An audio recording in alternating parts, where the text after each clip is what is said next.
In number 29, we're asked to determine the exact value of the following. Now notice these are inverse functions. So what we're really trying to find here is the angle. Okay, they've given us the value of the sine function, and we need to find the angle.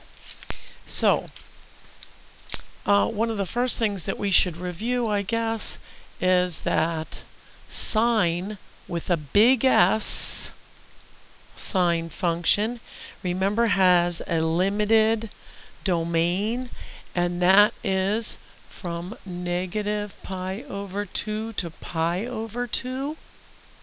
That would be this blue section here.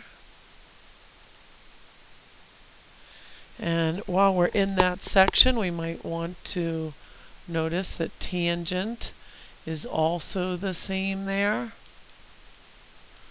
Cosine, however, is different. Cosine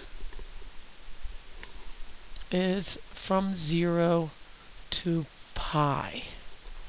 So that would be this section. Okay? All right, now for part A, it says find the angle where sine is equal to 1/2. Well, that's easy. We see that is at pi over 6. Now, what angle has a cosine equal to -1 over square root of 2? Well, first thing we need to do is recognize that -1 over square root of 2, if we were to rationalize, would look more familiar. It would be negative square root of 2 over 2. So what they're really asking is, where is cosine equal to negative square root of 2 over 2? And that would be, notice that has to be in our second quadrant, so that would be equal to 3 pi over 4. In part C, they're asking us about tangent. What angle is it that has tangent equal to square root of 3? Well, remember, tangent is sine over cosine. So where would sine over cosine be equal to square root of 3 over, square root of 3?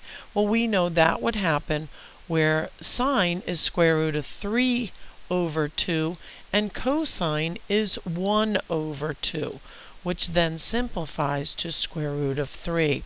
So where is it that sine is equal to square root of 3 over 2 and cosine is equal to 1/2? Well, we know that's at pi over 3.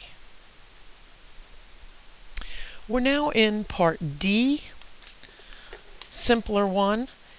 At what angle, or for which angle, is sine equal to -1? And we know, if your first inclination was to say 3 pi over 2, you have the right location. However, remember, our domain for sine is from negative pi over 2 to pi over 2. So negative pi over 2 would be the answer for that. It is the same location, but it has to be within the range of the capital S sine function, which means that's negative pi over 2. For which angle is cosine equal to 0? Well, cosine is equal to 0 at pi over 2. And where is it that tangent is equal to -1? Well, remember, if tangent, sine over cosine, is equal to -1, then that must be that the values are the same. So you get square root of 2 over 2, square root of 2 over 2. So that would be at pi over 4 or negative pi over 4. Since our tangent is negative, we are going to want negative pi over 4.